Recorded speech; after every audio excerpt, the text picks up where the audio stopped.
afternoon, ladies and gentlemen, and thanks for joining us for this edition of the Midday Bilingual Newscast on Equinox Television. For presentation, I am Immaculate Fogwe. The first part of the news is in the French language. With you, Nadine Yamou. Bonsoir. Merci, Immaculate Fogwe. Mesdames et messieurs, bonjour et merci d'honorer ce rendez-vous de l'information sur Equinox Télévision. 61 ans après l'assassinat de Ruben Oumniobé, ses proches et camarades politiques gardent toujours les séquelles de ce triste souvenir. Les militants de l'UPC ont tenu à lui rendre un hommage hier, jour où il fut assassiné par l'armée coloniale.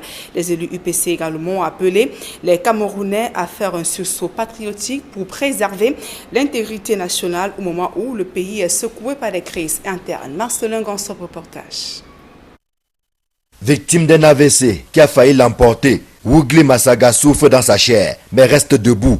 Au moment où l'on commémore le 61e anniversaire de l'assassinat de Ruben Oumniobé, couplé à la semaine des martyrs, le commandant Kissamba, comme on l'appelle, est placé sous les feux des projecteurs. Nous avons voulu démontrer à la face de tous les Camerounais que le pays que nous avons aujourd'hui en héritage a été acquis par le sang, par le sacrifice. Il fallait donc, au moment où nous célébrons nos martyrs, célébrer un martyr vivant. En célébrant ce martyr vivant, nous voulons également démontrer que l'Union des populations du Cameroun est très jalouse de la souveraineté de notre peuple, car elle a été chèrement acquise. La semaine des martyrs 2019 coïncide avec la préparation du grand dialogue national annoncé par le président de la République le 10 septembre dernier. L'UPC salue cette initiative qui devrait enfin poser les jalons d'un retour à la normale dans le nord-ouest et le sud-ouest. Si on avait commencé par là, la situation serait différente. Mais, comme dit l'adage, il n'est jamais trop tard pour bien faire. Les gens répondront à l'appel du chef de l'État et que la volonté de faire progresser la cause de la paix va se concrétiser avec le concours de toutes les bonnes volontés. Au moment où les fondations de l'unité nationale menacent de s'effondrer, l'Union des populations du Cameroun lance un appel à un sursaut patriotique digne du sacrifice des martyrs, tel Ruben Oumniobé, présenté à juste titre comme un esprit et une référence de la lutte pour l'indépendance et la réunification du Cameroun. Œuvrons pour que notre pays redevienne un havre de paix, magnifiant la convivialité entre les religions et les ethnies. Faisons du pardon et du dialogue des nouveaux instruments pour la consolidation de notre vivre ensemble. Il y va de l'avenir de notre nation. Bien qu'évoluant en rang dispersé et miné par d'interminables divisions, l'UPC annonce sa participation au grand dialogue national convoqué par le président de la République. Et l'importance des données statistiques est très peu connue par une grande majorité des entreprises et administrations publiques au Cameroun. Ce manque d'intérêt entrave le travail de publication des données macroéconomiques sur le Cameroun. Pour donc inverser la tendance, l'INS a organisé hier à Douala un atelier de sensibilisation à cet effet. Cependant, les concernés ont brillé par leur absence. À présent, des publics reportages. Orange Cameroun récompense les meilleurs projets d'entreprise. 4 jeunes entrepreneurs qui se sont démarqués durant la compétition ont reçu des encouragements ainsi qu'un soutien financier du top management. C'était à l'occasion de la 9e édition de l'entrepreneuriat social. Reportage. En remettant les prix aux meilleures start-up, Orange Cameroun, leader dans la téléphonie mobile, tient à célébrer les meilleurs projets d'entreprises innovantes.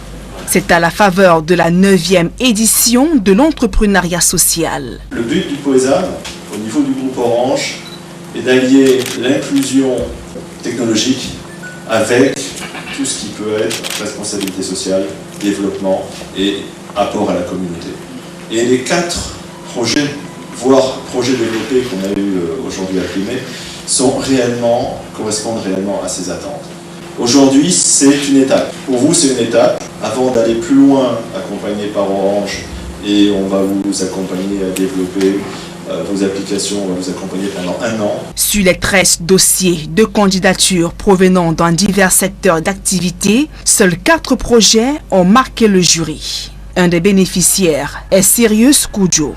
Il reçoit un chèque de 2 millions de francs CFA. Son projet porte sur l'utilisation d'une technologie intelligente et artificielle en vue d'apporter une solution aux problèmes phytosanitaires qui se posent chez les agriculteurs. Nous nous sommes rendus compte que les maladies des cultures continuent toutefois de sévir au Cameroun et partout en Afrique, malgré la vigilance des agriculteurs. Elles réduisent le potentiel de ces agriculteurs de moins de 40%. Donc nous leur proposons une application qui utilise aujourd'hui une technologie d'intelligence artificielle de pointe afin de diagnostiquer les maladies des cultures à partir d'une image et de proposer des traitements biologiques à appliquer. Aujourd'hui, notre application est présente dans 4 pays, le Cameroun, le Mali, le Sénégal et la Côte d'Ivoire. Et nous sommes en train de travailler avec d'autres startups pour pouvoir étendre notre solution sur le reste du territoire. Le deuxième lauréat de ce prix Orange est Shinju Sej. Grâce à son projet Chaque souffle compte, il a réussi à réaliser une couveuse connectée et interactive qui permet aux médecins et parents de monitorer les paramètres du bébé à distance. La 3e place revient à Félix Fomenia. Son projet DCE Guide App est une application qui propose des outils pour la préparation des élèves aux différents examens du DCE et Advanced Level. Un autre projet honoré au cours de cette cérémonie est celui de l'entrepreneuriat féminin à travers le concept MyGaz. Il s'agit d'une application scientifique qui permet d'éviter les dangers liés à la consommation du gaz domestique. Cette solution-là qui va permettre à notre communauté de vivre plus convivialement et dans la sécurité en matière d'utilisation de gaz. On pourra ainsi aider et éviter ces accidents graves qui minent notre quotidien, qui fait de nombreux morts dans nos familles, qui déciment notre population tous les jours, c'est-à-dire les explosions de gaz dues au fuite de gaz. C'est ça le prototype MyGaz en fait. Et également de se faire livrer une nouvelle bouteille de gaz dans les instants où il a signalé qu'il est en panne de gaz. Orange Cameroun, fidèle dans sa logique d'excellence, a opéré le choix des candidats en toute transparence, basé sur les critères de portée sociale et d'engagement des participants. La première chose qu'on cherchait, c'était des projets vraiment innovants, mais innovants pas seulement en termes de projets, mais qui avaient déjà été réalisés. Donc on cherchait aussi quel était l'impact sur la société, en quoi est-ce que cette application allait améliorer ou ce projet allait améliorer la vie de nos concitoyens.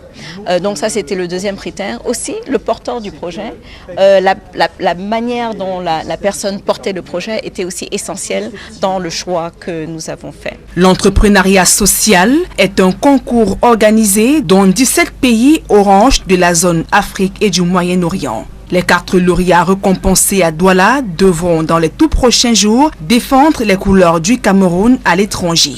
Ce sera lors du Grand Prix international prévu à Paris, en France. Et dans le département du Mungo, le comité fait trait de la PHP aux côtés des élèves et populations de ces différentes localités. Le dit comité a procédé à la rénovation de plusieurs salles de classe équipées de tables-bancs dans les plusieurs écoles publiques de Loum ainsi que Djombe et Pendja.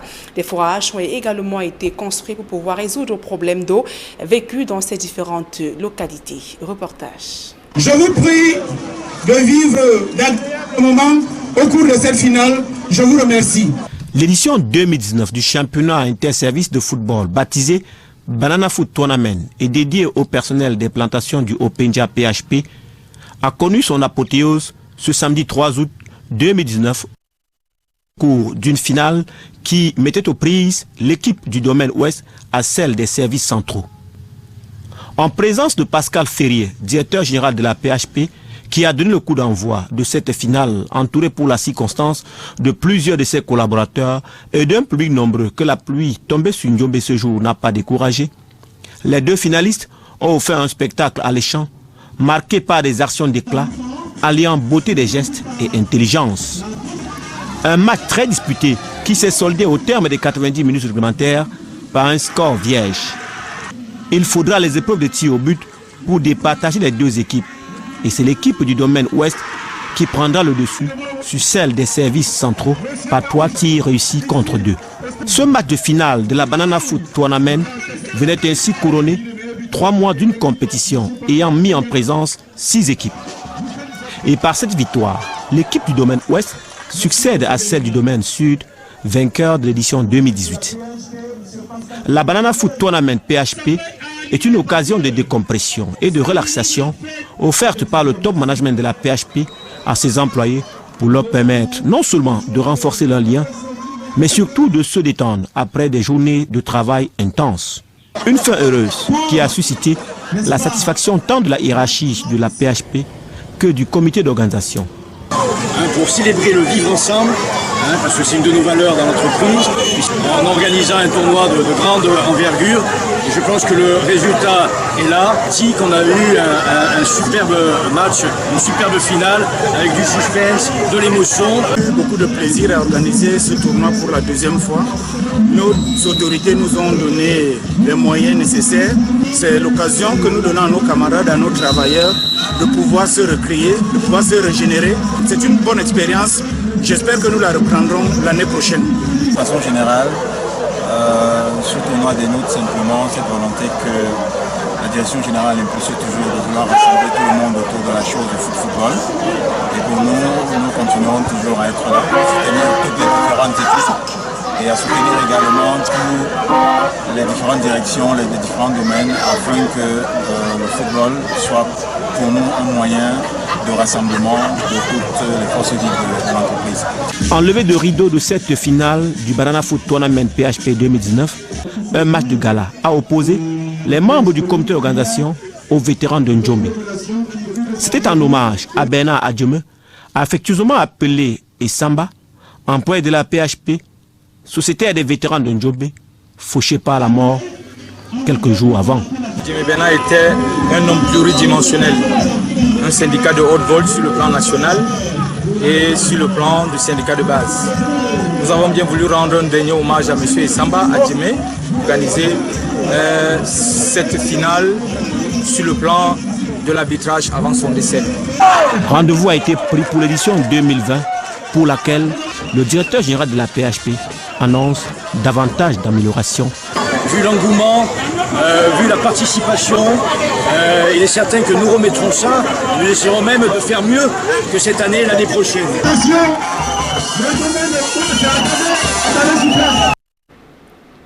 Et Orange Cameroun accompagne ses meilleurs vendeurs de call-box.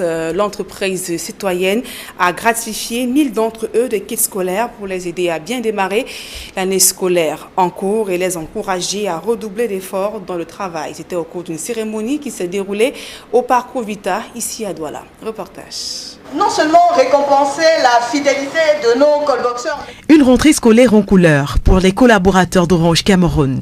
L'entreprise citoyenne a entrepris de gratifier ceux qui sont communément appelés callboxeurs pour le travail exceptionnel abattu tout au long de l'année. C'est un engagement ferme envers nos partenaires que sont les revendeurs callbox, fort d'un partenariat d'une vingtaine d'années déjà. Il était question de crédibiliser leur activité, de dire que nous sommes à leur côté toutes ces années et nous le serons encore dans les années futures. Pour cela, une sélection a été menée au sein de nombreux détaillants que compte la compagnie de communication mobile afin de trier les meilleures performances sur l'ensemble du territoire national. Nous avons accompagné 1000 callboxeurs dans l'ensemble du territoire national. Pour la région du littoral, nous avons à peu près 200 callboxeurs qui ont été accompagnés, dont la région du littoral comprenant également le sud-ouest et le Mongo. C'est au Parcours Vita, à Douala, que se sont retrouvés les heureux bénéficiaires de la région du littoral.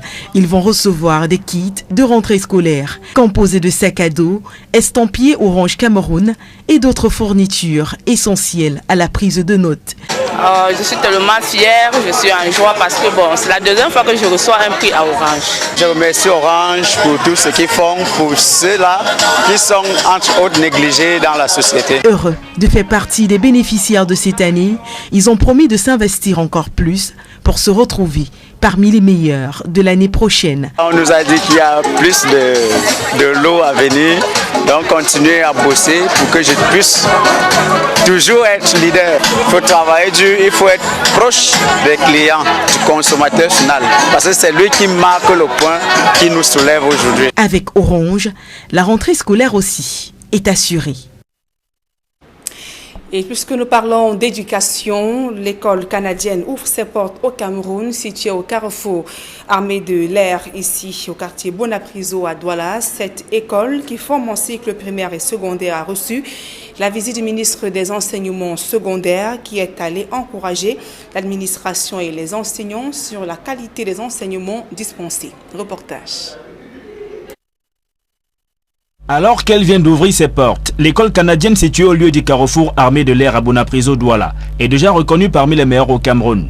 Nalova Lyonga, le ministre des Enseignements secondaires, y a personnellement effectué une visite pour encourager l'administration et les enseignants dans leurs efforts à encadrer et former efficacement les apprenants. La création de l'école canadienne du Cameroun vient de la volonté d'importer le savoir-faire canadien au Cameroun. C'est un projet que j'ai bâti depuis plusieurs années.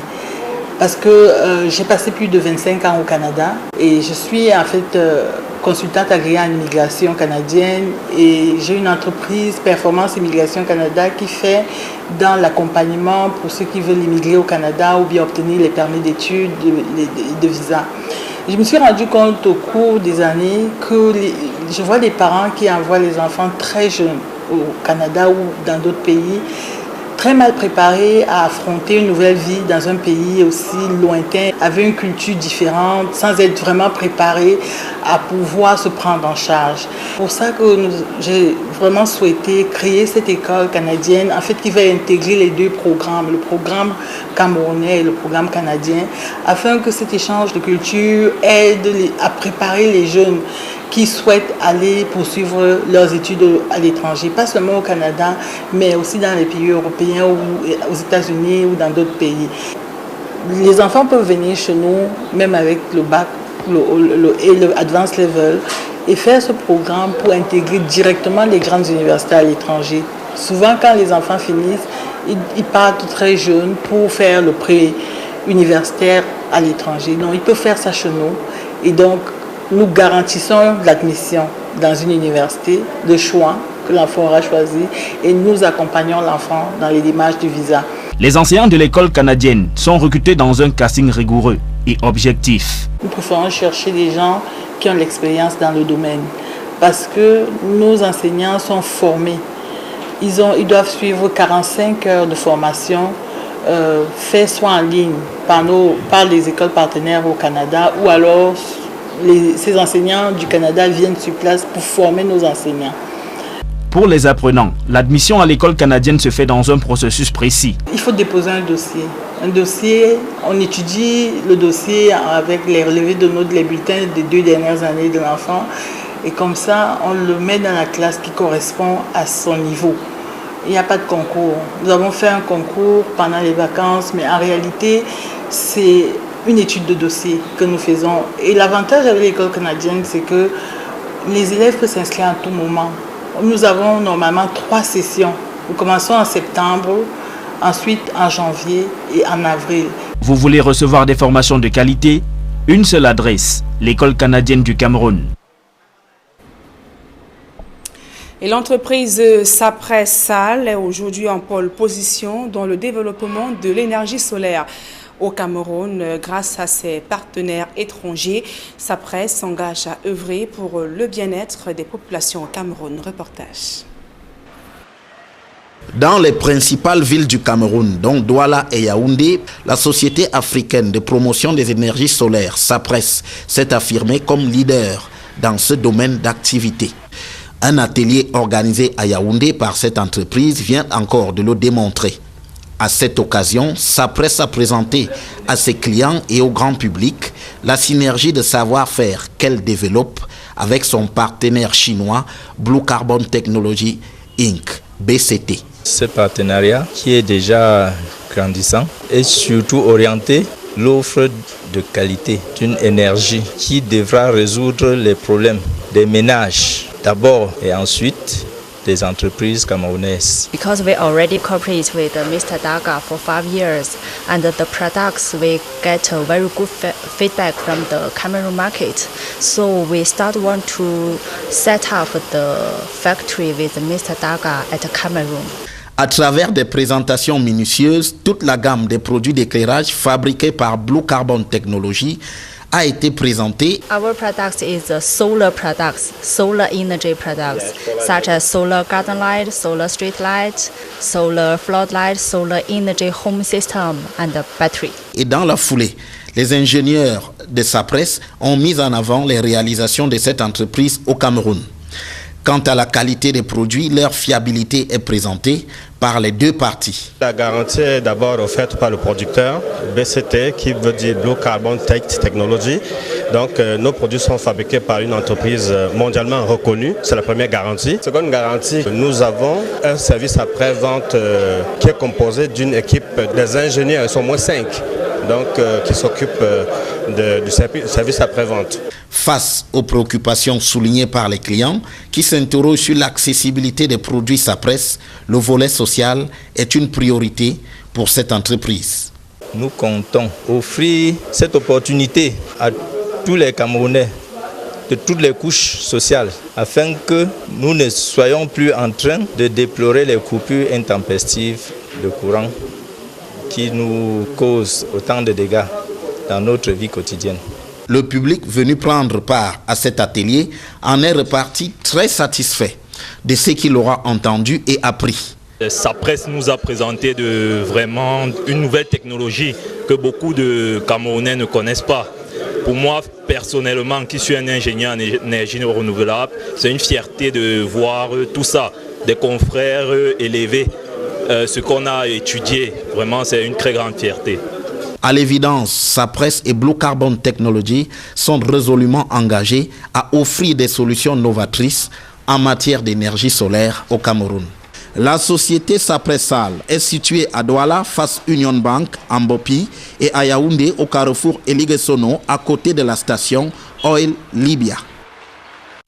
À présent, la deuxième partie de ce journal en langue anglaise avec vous, Immaculate Fogui. Exactly, Nadine Yambo. Ladies and gentlemen, thanks for staying with us.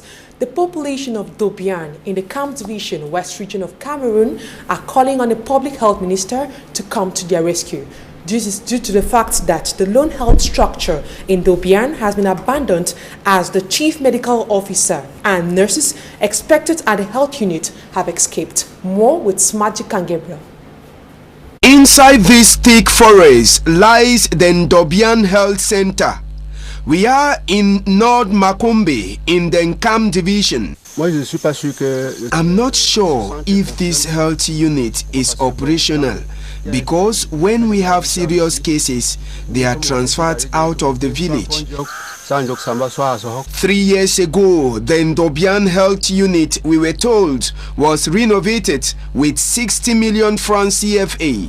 But according to sources within the village, the chief medical officer that was transferred to the health unit was nowhere to be found after taking up duties, abandoning the house that was constructed for him to stay inside. And we are told he has preferred to move over to Douala to work at a private clinic where he earns more. Our interviewee also tells us that even the 3 nurses sent to assist the chief medical officer have also escaped, abandoning the sick population of Ndobian to themselves. The Minister of Public Health is now being beckoned to act fast to save lives in Ndobian. And over to the littoral region, traders of the Congo market in the Douala 2 subdivision are protesting against the destruction of a commercial complex where they are currently doing business. According to these traders, the plans of destroying the complex for an extension of the main road is not in line with the dimensions stipulated on paper when plans for the destruction of the road were made in 2014. More in this report. More than 50 traders of the Congo market in the Douala 2 subdivision protesting against the plans of destroying a commercial complex where they are currently doing business. To these traders, those carrying out the destruction process are not respecting the limits as stipulated on paper in 2014 when plans for the construction of a main road were being made. According to elements of the Douala City Council, the construction of the main road cannot be done with a commercial complex on the ground, causing many of the traders to contest. I am very surprised they are complaining that they have to increase the estimate. I think they have to carry out another feasibility study to make things clear. The owner of the commercial complex, after having presented 2 land titles, says plans of destroying the complex are still ongoing. This, my commercial complex, is harboring more than 1,000 people of different domains. It is thanks to this activity that they can take care of their families. I don't really know what these people want from us. Je ne comprends pas exactement ce qu'on veut faire. The Douala City Council, on her part, has not given any word concerning the subject. Traders, on their part, are planning to visit the DO's office for them to intervene. And on to the Anglophone crisis, Prime Minister Chief Joseph John Gutte held a consultative meeting with government officials, traditional authorities, religious and key actors of dialogue. The meeting was aimed at bringing forth opinions on how to address the Anglophone crisis. More with Innocent Aze. With just 2 weeks left for the national dialogue to take place, Prime Minister Joseph John Gutte, captain of the ship, is serious like never before. He is aware the task delegated him by the head of state Paul Biya is mighty and significant. Reason why he has begun consultative works with various government officials and key actors of the dialogue process, including religious leaders and the traditional authorities originating from the restive regions. In the first consultative meeting at the Star Building, Joseph John Gutte received their opinions on what could constitute a source of inspiration and foundation of the dialogue. After listening to them in the frank and sincere meeting, the Prime Minister instructed the participants to work in synergy with administrative authorities of the Northwest and Southwest regions, as well as persons who can propose sustainable solutions to the crisis. After the political clash, religious and traditional authorities from Anglophone Cameroon, it was the turn of the Social Democratic Front to exchange with the Prime Minister. The delegation was headed by Honorable Osei Joshua, first Vice President of the party. The Nijon Fundis party has always been pressing for an inclusive dialogue and proved ready to chip in its contribution so that peace returns in the Northwest and Southwest regions. The Prime Minister and Head of Government, Joseph John Gutte, will receive other actors of national life, at the end of which he will make an appraisal of the come together. These consultations are holding at a time when reactions multiply on the subject of convening the dialogue that aims at putting an end to hostilities in the Northwest and Southwest. 2 regions recently declared economically stricken by the Prime Minister, Joseph John Gutte. Ladies and gentlemen, that's it for this edition of the Midday Bilingual Newscast on Equinox Television. Thanks for staying with us. Nadia Yabo, have a splendid weekend. Merci Immaculée Fogwe, bon week-end à vous mesdames et messieurs, c'est la fin de ce journal. Merci pour votre aimable attention et passez d'agréables moments en compagnie de nos programmes.